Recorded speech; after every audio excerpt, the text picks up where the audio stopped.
Yo, YouTube, how you doing?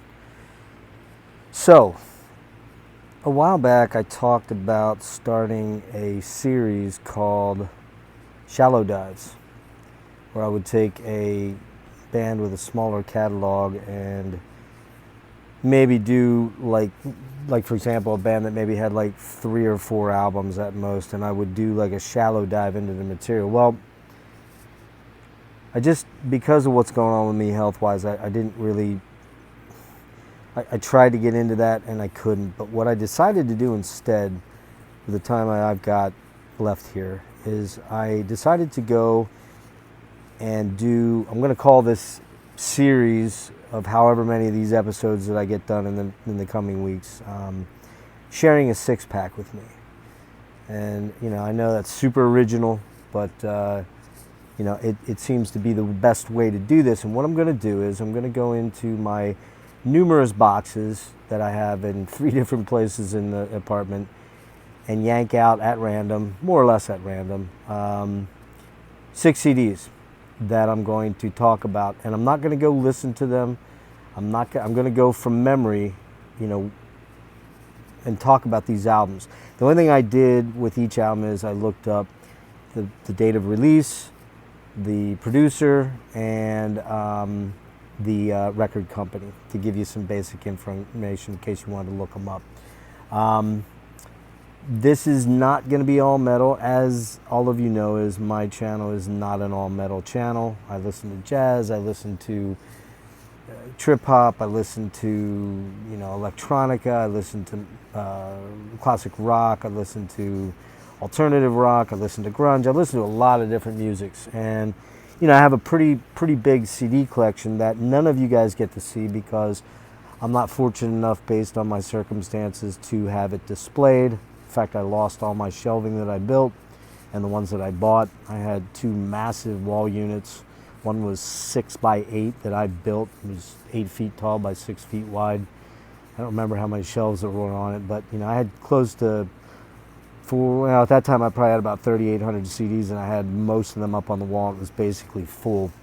I have more now with all the box set stuff that I have, and so who knows? I wouldn't be able to put it all up anyways, and we don't have the room here. So I've got, like I said, I've got about 32 boxes that have anywhere from 150 to 300 CDs in them, because some of them have box sets still in them at this point yet. And I just went into my closet here in my room. I went in the closet. I didn't come out of the closet. I went in the closet. And little joke there. And I pulled at random I pulled 12 because I'm going to do 2 of these kind of quick hitting.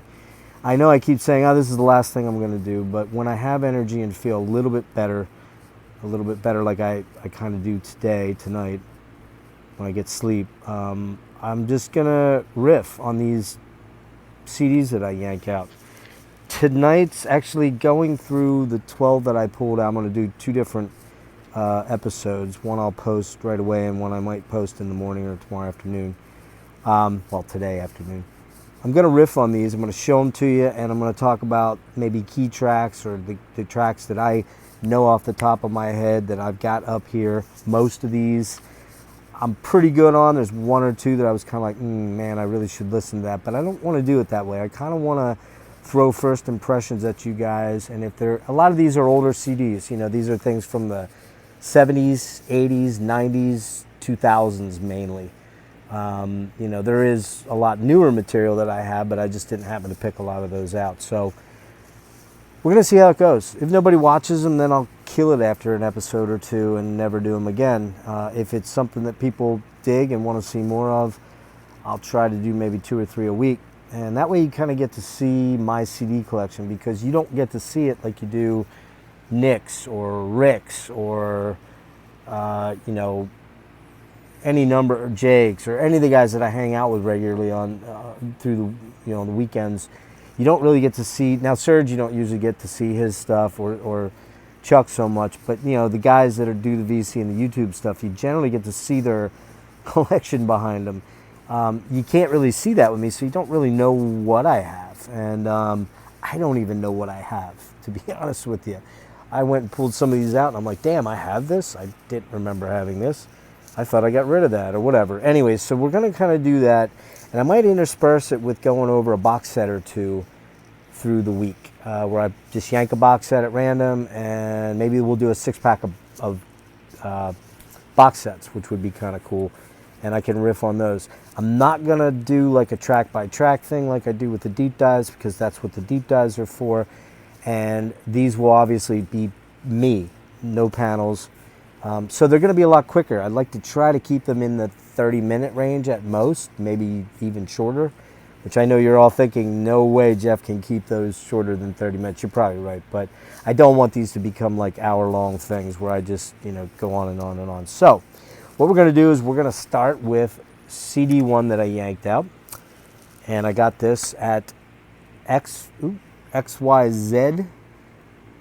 CD store, which is no longer around, hasn't been for a while. You can see that's a 1498 CD.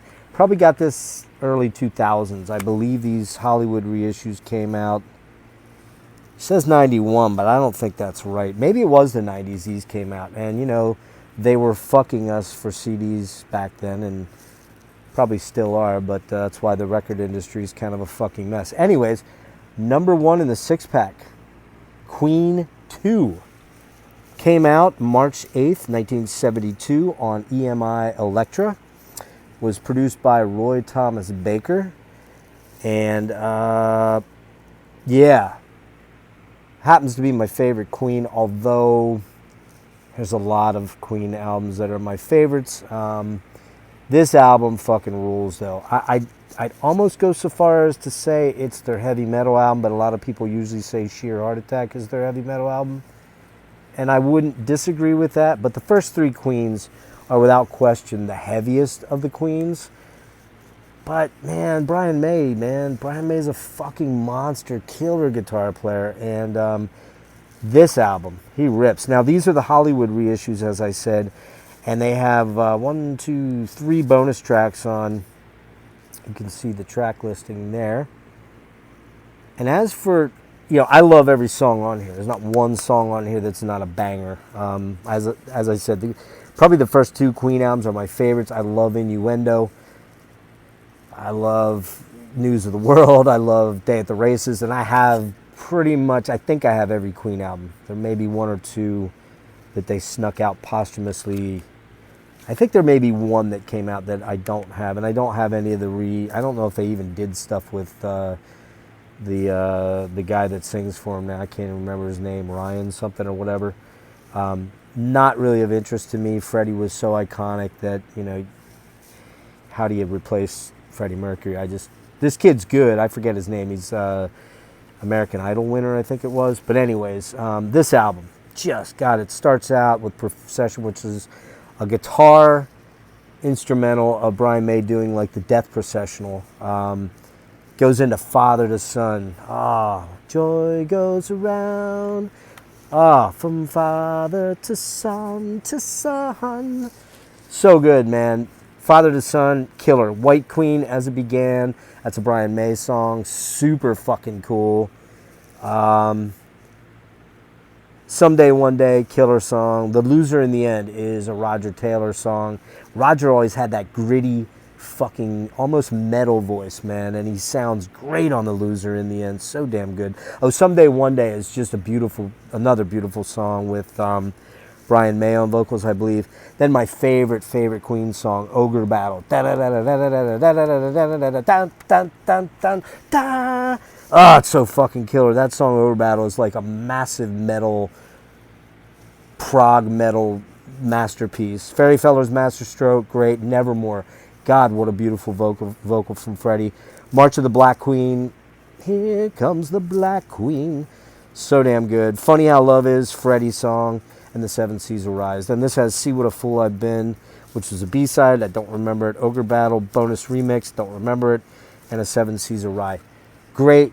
If you get one Queen album, I would suggest this one or Queen, the debut. Queen, the debut has, god damn it, I'm going to forget the name of it, the real hit, the big hit. Is it Tie Your Mother Down? No, that's later. Shit. I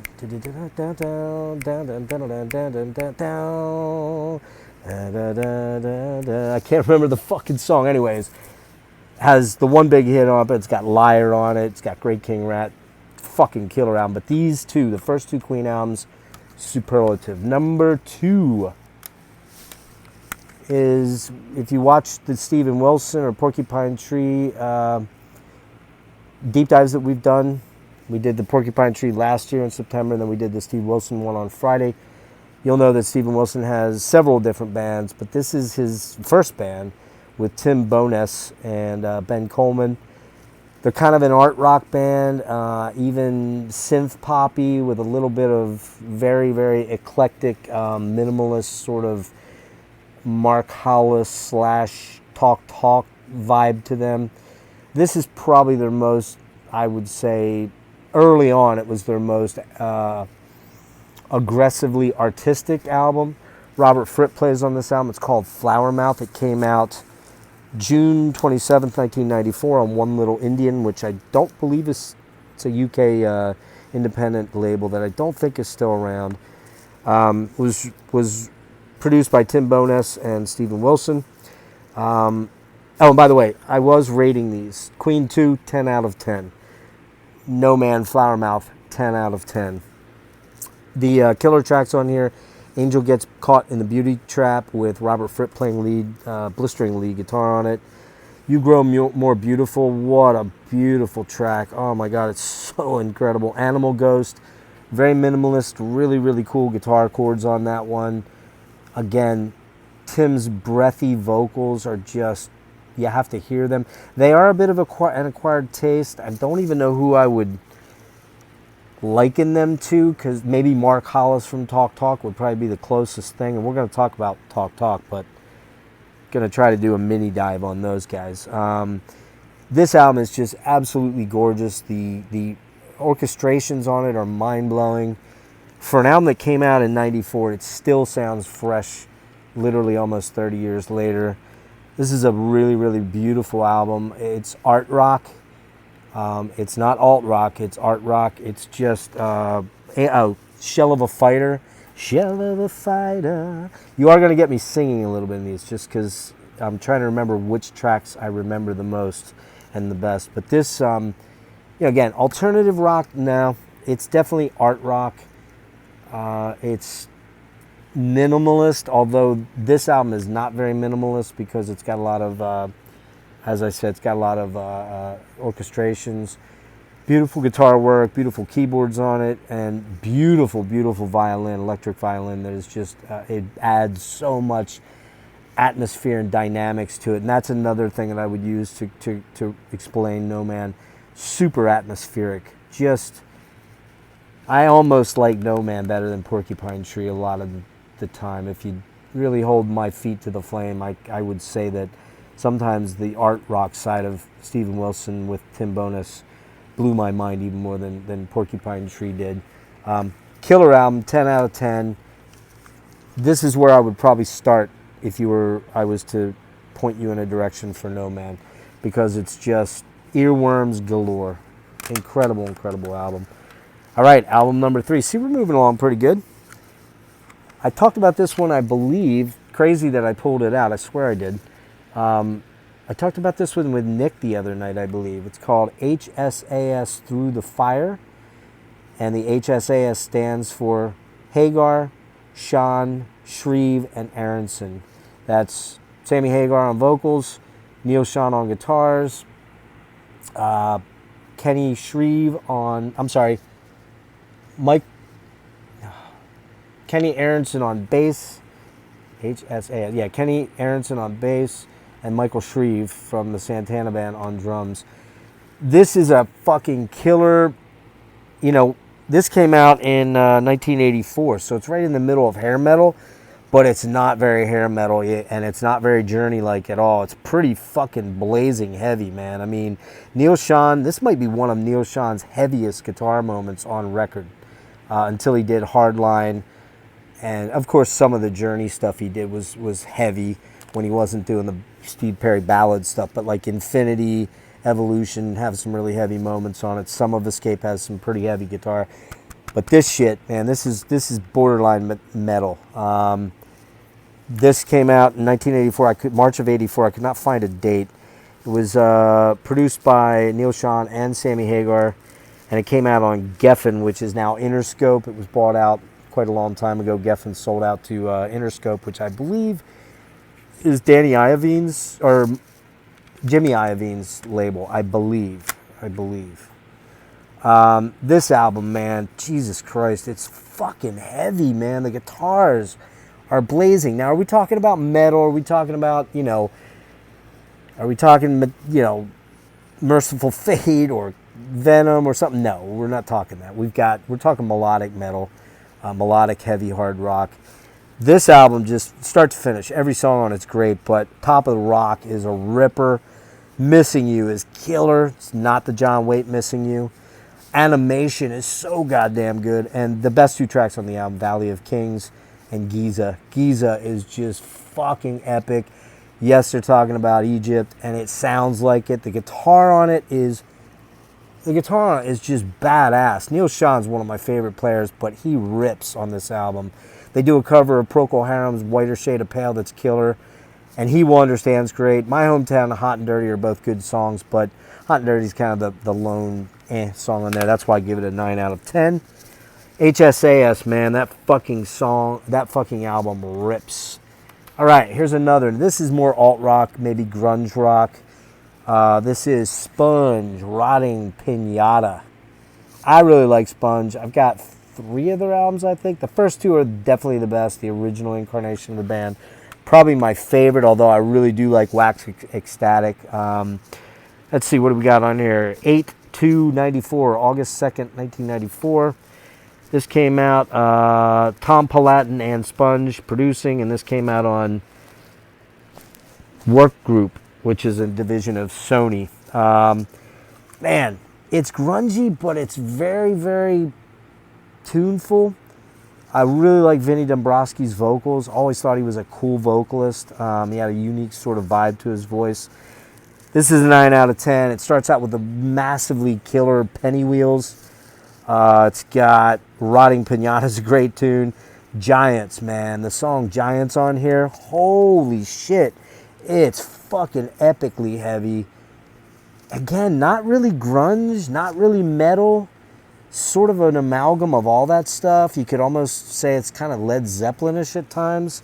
What else we have? Miles to Go Before We Sleep. That's a great tune. And then the one that is the big song on there, I guess you could say it was the kind of the hit, the radio hit, was called Plowed, which was, in a world of human wreckage. Great tune. And then it's got probably my favorite song here is called Rainin'. It's Rainin'. God, it's so good. And I just love Vinny's vocals. Great guitar work, really great lead work on here. I think one of the guys from this band just died last year, sadly, and he was young. Well, no, he was about my age, actually. This is a killer fucking album, and so is Wax Ecstatic, their second album. I think I like that one just a smidge more, although Wax Ecstatic has some great tunes on it too. All right, we're up to number 5. Here's I guess maybe the outlier in terms of years. Well, no, Queen was 74, so this is the second oldest one here. This is Utopia and their prog rock masterpiece, 1977's Ra. This is Todd Rundgren. I think, is it called? It's just Utopia here. I think originally it was called Todd Rundgren's Utopia. Definitely prog rock, but this is their metal album, in my opinion. It's their heaviest album. And this came out, produced by Todd Rundgren on Bearsville Records, February 4th, 1977. Man, this fucking album rips. The song Overture, Communion with the Sun. These are all OGs, by the way. Which, who cares, whatever. OG CDs, yeah, sometimes they're worth more, but, not shit like this. It was mass-produced. Love that artwork. This album is just badass. Overture, Mountaintop, it's called Mountaintop and Sunrise, Communion with the Sun. Oh, fucking badass, man. The song on here that kind of hit, I guess you were, if you will, was the song called Jealousy. Jealousy must be 'cause it looks like. So good. Sunburst Finish is kind of a really epic guitar. Todd Rundgren, man, people don't know this, but a lot of people don't, unless you were there in the 70s and heard this shit, you know, as it was coming out. This dude, Rundgren, fucking monster guitar player. Just so good, man. Killer.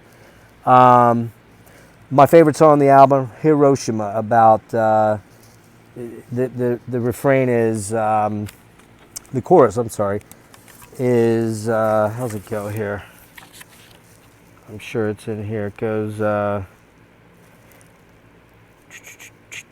Hiroshima, Nagasaki, don't you ever forget. Don't you ever forget. Killer, fucking heavy ass tune. And then they go into Sing Ring in the Glass Guitar, which is an 18-minute prog rock. It's awesome. Sing Ring in the Glass Guitar. It's so fucking cool. It's not proggy like Yes, because it's got a lot more guitar. It's a lot heavier, but it's got beautiful, beautiful choruses. Lots of keyboard work. Lots of great musicians in this band. Kazim Sultan on drums. Roger Powell on drums. Kazim Sultan on keyboards. I forget the other guy that was in the band here. Todd was on vocals and guitars, obviously. Was it Moogie Klingman? Wait, Kazim was a bass player. My bad. Roger was the drummer, and I believe Moogie Klingman was, yeah. Moogie Klingman came later. Anyways, whatever. This album is a 9 out of 10 for me. It goes down because of the ballad Eternal Love. Fucking killer. If you want to check out like prog rock that is prog, more rock than prog, and isn't like wankish stuff, Utopia Raw. Fucking killer. Killer album. And the last one for this 6-pack, and we're definitely going to be in under 30 minutes, is probably one of my favorite albums of all time, and I swear I didn't set this up. I kind of did, because I pulled a big stack out, and I looked, and I saw this one, and the one above it was one I pulled, but I yanked this one instead. Chris Cornell solo album after he left Soundgarden, Euphoria Morning. Holy fucking shit, man. This is a 20 out of 10, not a 10 out of 10. It's a perfect album. This came out on September 21st, 1999. Produced by Alain Johannes and Natasha Schneider. They were in a band called 11. Alain is still alive. Natasha died of breast cancer maybe 8-10 years ago, and obviously Chris is gone too. 5 years now. This came out on A&M, which I believe is Interscope now. You know, I'm not going to apologize for Chris Cornell being one of my favorite vocalists just because he was a grunge guy. I think Chris Cornell had one of the most amazing voices, along with Lane Staley, that we're ever going to hear in rock, hard rock, metal, whatever you want to call grunge. Chris, to me, you know, having seen him 4 times, he was mind-blowing live. And this album is mind-blowing as far as his songwriting. I mean, he did a lot of the songwriting for Soundgarden as they developed and got bigger and bigger and bigger. This album is just, every single song is killer. Can't Change Me. No, you can't change me. Flutter Girl is incredible. Preaching the End of the World is great. Follow My Way. Oh my God. His vocals on the end of that song are mind-blowing. They're mind-blowing, man. Like, the vocals on that song are fucking beyond epic. They're so killer. When I'm Down is sort of a blues number for him, almost like a gospel number. It's killer. Mission's kind of the one song I guess I could say is my least favorite, but I love it. Wave Goodbye is killer. Moonchild. Come on, Moonchild. Yeah, I'm not even going to try to do much with his voice. Can't get near there. Sweet Euphoria is absolutely beautiful. Disappearing One. Oh, God. Follow Your Bone, or Pillow of Your Bones is just epic. And Steel Rain, his vocals on that song are mind-blowing. The guy was a multi-instrumentalist, a fucking amazing songwriter. And his vocals on this album might be his very best vocals that he ever laid down, period, end of story. He put out other solo albums after this that I'm not really a big fan of, like Scream, that I think he did with Babyface or Kendrick Lamar, some rap artist, and I really hated that album.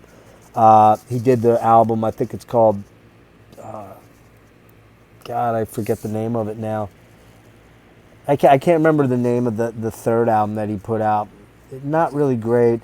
The acoustic album that he put out before he died, shortly in 15, I believe, was really pretty stellar, and it kind of harkened back to the song structures of this album, but not in the crazy, orchestration and the alternative sound. But I mean, the crazy thing about this album, or the great thing about this album, is that every song is very different. There's no Soundgarden-like songs on here, not really. I think Sunflower's on the Japanese version, which that song is a fucking mind blower. Yeah, man, this is a 20. It's a 25 out of 10 for me. It's that damn good.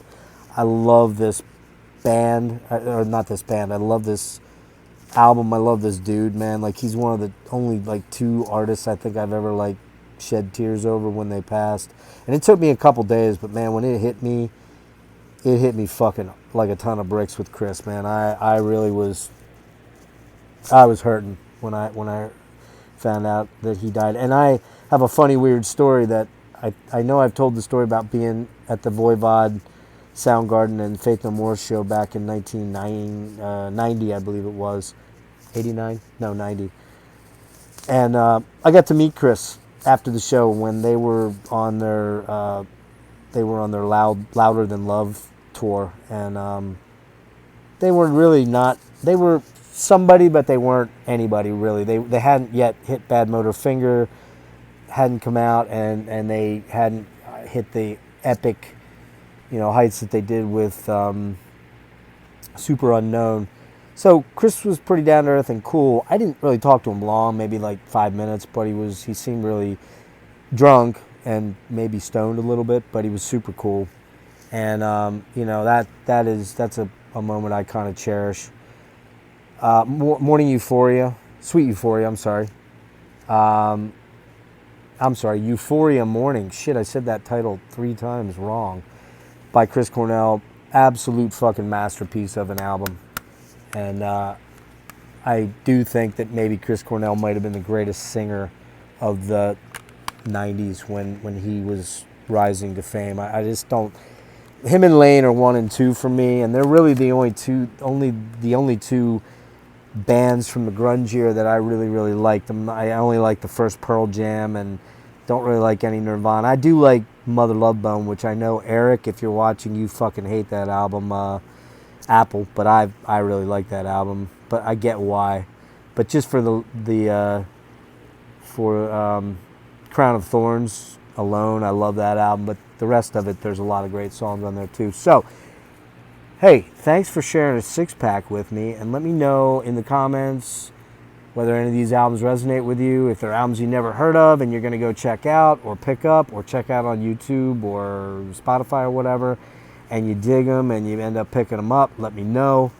As always, try to support the artist by, downloading it legally or buying, the nerdy way, like all of us buy the album. And, if you guys dig these 2 episodes of Share a 6-Pack with Metalmadness66, let me know in the comments and I'll keep them up, and I'll try to pull out, I think I'll try to do like 2 of these a week if you guys dig them, maybe 3. I do still have one more, I still want to try to get in a couple deep dives, but I know every time when I do them, they take a lot out of me. But I'd like to we're going to try to get one in this weekend on Agalock. And then another one I had planned, maybe with Nick and Logan, and possibly one other person, is Yob. And it looks like if I'm going to do Tangerine Dream, I'm probably doing that on my own, but I don't know if I'm going to have enough time to listen to some of the albums I'm not as familiar with in the Virgin era. We'll see. If I do that, maybe I'll do that in 2 parts and do one during the week and then upload one on the weekend or something later. I just don't know. I don't know what the timing is going to be here. So again, if you like these, let me know in the comments, and I'll keep digging through the CD collection and randomly pulling some stuff out, and from memory going through the songs and the albums and speaking briefly about them and maybe what they mean to me, and hopefully turning you guys on to some music. All right, so peace out, we'll see you. All right.